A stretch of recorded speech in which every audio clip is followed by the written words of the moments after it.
Hello student, history के second chapter में हम लोग पढ़ रहे हैं इसमें ब्रिटिशर्स की वेरियस पॉलिसी जो उन्होंने इंडिया में स्टार्ट की अपनी पॉलिसी।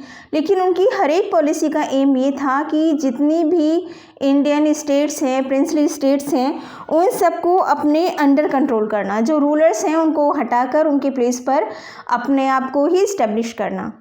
तो अब एक पॉलिसी से जब उसको अपोज करना शुरू हो जाता था तो वो उसको बंद करके दूसरी पॉलिसी लाते थे, लेकिन कोई भी पॉलिसी उनकी जो थी वो इंडियन रूलर्स के फेवर में नहीं थी। इसी सीरीज़ में एक नई इकाई doctrine of lapse. Doctrine of lapse एक ऐसी पॉलिसी थी जिसमें कि उन्होंने बहुत सारी स्टेट को, इंडियन स्टेट्स को, जो कि उनमें बहुत ज़्यादा टाइम लगता, अगर वो वॉर स्टार्ट करते तो उसमें उनका टाइम भी खर्च होता, पैसा भी खर्च होता, उनकी ट्रूप्स जो है आर्मी वो भी इन्वॉल्व होती, लेकिन उन्होंने बिना किसी उसके doctrine of lapse policy apply करके यहाँ की बहुत सारी स्टेट्स को डायरेक्ट अपने अंडर कंट्रोल कर लिया। अब ये पॉलिसी है क्या, हम इसके बारे में पढ़ेंगे। इसमें इसे इंट्रोड्यूस किया था लॉर्ड डलहौजी ने। लॉर्ड डलहौजी का नाम आप जानते हैं, हिस्ट्री में बहुत फेमस नेम है।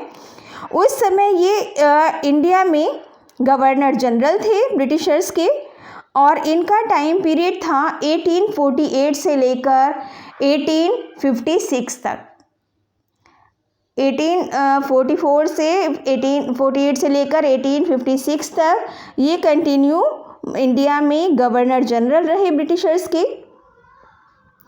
अब इसमें इस पॉलिसी में था क्या, इस पॉलिसी का एम ये था कि जो इंडियन रूलर्स थे, जो प्रिंसली स्टेट्स थीं, जो टेरिटरीज थीं, अंडर सब्सिडरी अलायंस थे, उसमें अगर कोई भी रूलर ऐसा है कि जिसका अपना कोई वास्तविक उत्तराधिकारी नहीं है, वास्तविक उत्तराधिकारी का मतलब उसका अपना कोई बेटा नहीं है, तो ये लोग क्या काम करते थे कि जैसे कि अभी भी चल रहा है ये सिस्टम कि किसी को भी अडॉप्ट कर लिया, किसी के बेटे को उन्होंने अडॉप्ट कर लिया, गोद ले लिया और उसे अपना उत्तराधिकारी बना दिया, यानी उसके बाद में वो जो था वो राजा बन गया वहाँ का।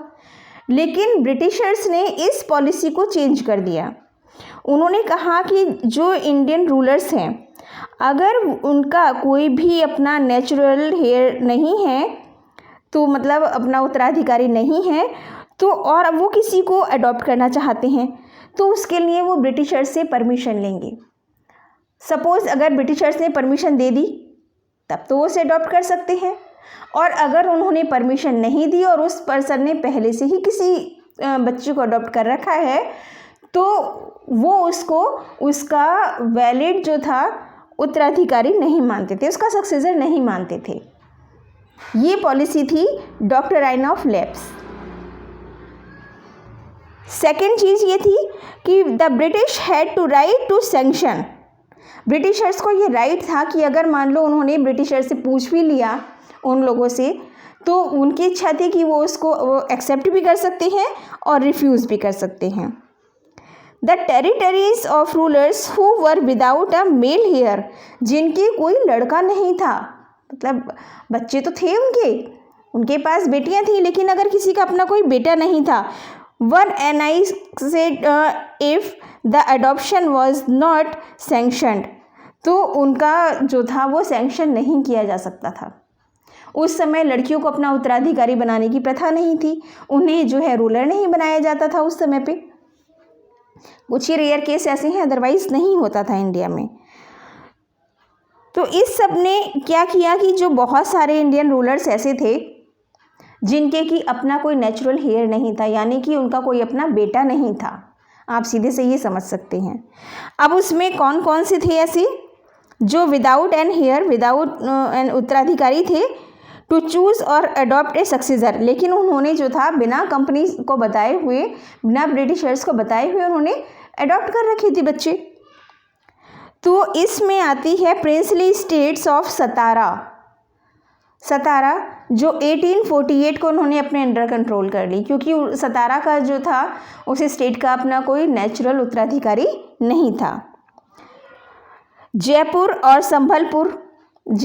संभलपुर को उन्होंने 1849 में अपने अंडर कंट्रोल कर लिया। और नागपुर और झांसी, झांसी तो आप जानते हैं लक्ष्मीबाई जहाँ की रानी थी और बहुत फेमस प्लेस है वो कि उन्होंने अंग्रेज़ों से बराबर टक्कर ली और उन्होंने लड़ाई करी। तो नागपुर और झांसी को उन्होंने 1854 में अपने कंट्रोल करने के लिए कहा, जिसे कि बाद में रानी ने रिफ्यूज़ कर दिया और इसके बाद में युद्ध हुआ। अवध जो उस समय था 1856 को उन्होंने अपने अंडर कंट्रोल कर लिया यूजिंग दिस डॉक्टराइन, यानी कि इस डॉक्टराइन पॉलिसी का यूज़ करके इन्होंने इतनी सारी प्रिंसली जो स्टेट्स थी बिना कोई लड़ाई किए उन्होंने केवल एक पॉलिसी बनाकर इतनी सारी स्टेट्स को अपने इजीली अंडर कंट्रोल कर लिया। क्यों? क्योंकि उनका कोई अपना उत्तराधिकारी नहीं था। अब तक तो जितनी भी पॉलिसी थी, जितने भी थे, तो कंपनी अपने आप ही चलाती थी। ब्रिटिश कंपनी जो थी इंग्लिश ईस्ट इंडिया कंपनी, आपने स्टार्टिंग में पढ़ा था। इस चैप्टर को मैं एक बार आपको रिमाइंड करा दूं कि 4 जो थे यूरोपियन कंट्रीज़ आए थे। पोर्टुगीज़ फर्स्ट नंबर पे आए थे, डच, फ्रेंच और लास्ट में आए थे the Britishers, English east India company. लेकिन वो तो तीनों चले गए थे। उसके बाद में जो था कि सबसे ज़्यादा वो केवल बिजनेस करने के लिए आए थे। हाँ, फ्रांस ने ज़रूर कुछ टेरिटरीज़ को अपने अंडर कंट्रोल किया था, लेकिन ब्रिटिशर्स ने तो पूरी तरह से यहाँ जो बिज़नेस करने के लिए आए थे इंडिया को अपने अंडर कंट्रोल करना शुरू कर दिया था। उन्होंने एडमिनिस्ट्रेशन चलाना शुरू कर दिया था यहाँ का। अब है हमारा आता है administrative structure under the British. अभी तक तो आपने इंडियन रूलर्स के अंडर उसमें पढ़ा अंडर में कि कौन कौन से किस तरह से एडमिनिस्ट्रेशन चलाते थे, लेकिन अब ब्रिटिशर्स ने जो अपना तरीका स्टार्ट किया इंडिया में वो था उसमें इफिशिएंस सिस्टम, कि उन्होंने एक अपना कहना चाहिए कि एक सिस्टम मेंटेन किया एडमिनिस्ट्रेशन के लिए यहाँ पर। और जो उस समय ब्रिटिश टेरिटरीज थी इंडिया में वो 3 प्रेसिडेंसीज में डिवाइड थी। वो कौन सी थी? बॉम्बे प्रेसिडेंसी, बंगाल प्रेसिडेंसी और मद्रास प्रेसिडेंसी। 3 प्रेसिडेंसी ब्रिटिशर्स ने इंडिया में इस्टेब्लिश की हुई थी। Governor general was to be the supreme head of administration. अब एडमिनिस्ट्रेशन हेड कौन होता था? सुप्रीम, सबसे बड़ा यहाँ पर इंडिया में गवर्नर जनरल। तो आपने देखा होगा कि जितने भी ये डिसीजन लिए गए, जितने भी ये रूल्स रेगुलेशन अप्लाई किए गए, ये गवर्नर जनरल के थ्रू किए गए। यानी कि गवर्नर जनरल जो था ब्रिटिश गवर्नमेंट का एक एम्बेसडर था इंडिया में, जो कि यहाँ कर उसके पास बहुत सारी पावर थी, जितनी पॉलिटिकल पावर थी उसके पास, तो वो उनका यूज़ करके कोई भी सिस्टम को चेंज कर सकता था और किसी भी नए सिस्टम को अप्लाई कर सकता था।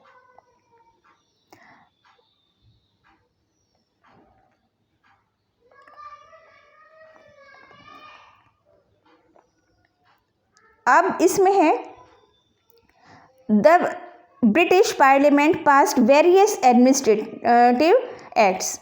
अब इस समय में भी ब्रिटिश गवर्नमेंट ने बहुत सारे पार्लियामेंट्री एक्ट पास किए उस समय पे, क्योंकि अब ये सेंट्रलाइज कहाँ से हो रहा था? ब्रिटेन से। जितनी भी पावर थी वो सेंट्रलाइज हो रही थी हमारी ब्रिटेन से। अब ब्रिटेन ने रेगुलेटिंग एक्ट ऑफ 1773 पास किया, द पिट इंडिया एक्ट जो उन्होंने 1784 में पास किया, और इसी सीरीज़ में उन्होंने चार्टर एक्ट स्टार्ट किया एडमिनिस्ट्रेटिव मशीनरी के लिए। अब ये चार्टर एक्ट्स क्या है इसके बारे में हम नेक्स्ट वीडियो में पढ़ेंगे, जिसमें कि हमारा सिविल एडमिनिस्ट्रेशन, हमारा judicial system, army system Britishers के टाइम में किस तरह का था। आप दूसरे शब्दों में ये कह सकते हैं कि जो कुछ हुआ वो सही नहीं था, लेकिन उन्होंने ही हमें एक क्लू दिया कि किस तरह से एक पूरा सिस्टम, एक सिस्टम बनाकर पूरे कंट्री को ओवररूल किया जा सकता है ना। आफ्टर इंडिपेंडेंस इंडिया ने बहुत सारी इसी तरह की पॉलिसीज़ को एक्सेप्ट किया, जिसके थ्रू आज भी देखिए कि जो हमारा एडमिनिस्ट्रेटिव सिस्टम है प्रेजेंट टाइम में, वो इन्हीं तीन, सिविल सिस्टम है हमारा, जुडिशियल सिस्टम है, आर्मी सिस्टम है हमारा सिस्टम, उसने कुछ थोड़े बहुत चेंजेस किए हैं, लेकिन हमने कहीं ना कहीं उसी सिस्टम को एडॉप्ट किया है, जो कि सही सिस्टम है, जो कि कहना चाहिए एक डेमोक्रेसी कंट्री की फॉर्म में होना चाहिए। और इसे इंडिया ही नहीं, वर्ल्ड के बहुत सारे कंट्री इस सिस्टम को फॉलो कर रहे हैं, क्योंकि हमारे यहाँ इंडिया उस समय छोटी छोटी स्टेट्स में डिवाइड था, तो इसलिए यहाँ यूनिटरी सिस्टम या यूनिफॉर्म सिस्टम अप्लाई नहीं हो सकता था। लेकिन ब्रिटिशर्स ने सबको अपने अंडर कंट्रोल करके, जो ब्रिटिशर्स के अंडर कंट्रोल थे उन सब में उन्होंने एक यूनिफॉर्म सिस्टम अप्लाई किया, और उन्होंने हमें एडमिनिस्ट्रेशन चलाने का एक नया तरीका बताया। तो आज आपने इसमें चैप्टर में डॉक्टर आइना ऑफ लेब्स के बारे में पढ़ा, जो लॉर्ड डलहौजी की पॉलिसी थी उस समय पे, और उसके बाद में आपने पढ़ा कि किस तरह से एडमिनिस्ट्रेटिव स्ट्रक्चर जो ब्रिटिशर्स के द्वारा इंडिया में स्टार्ट किया गया था।